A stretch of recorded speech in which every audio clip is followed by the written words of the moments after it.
तिल चढ़ गे, एक तिल चढ़ गे हो देव नारायण।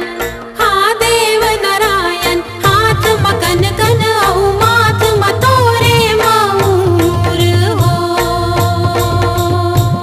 हाथ मकन कन औ माथ मतोरे मऊर हो।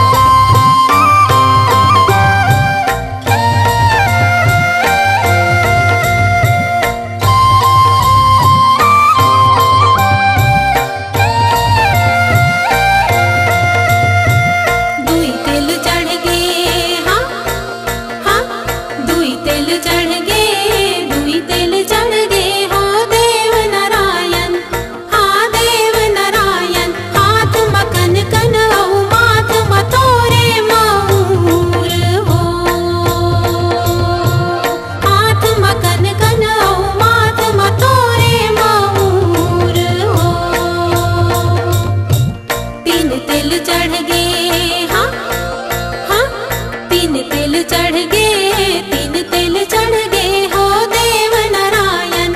हाँ देव नारायण, हाथ मकन कन औ माथ मतोरे मऊर हो। हाथ मकन कन औ माथ मतोरे मऊर हो। चार तिल चढ़ गे, हाँ हाँ चार तिल चढ़ गे, चार तिल चढ़ गे हो देव नारायण। हाँ देव नारायण, हाथ मकन कन औ माथ मतोरे मऊर हो। हाथ मकन कन औ माथ मतोरे मऊर हो।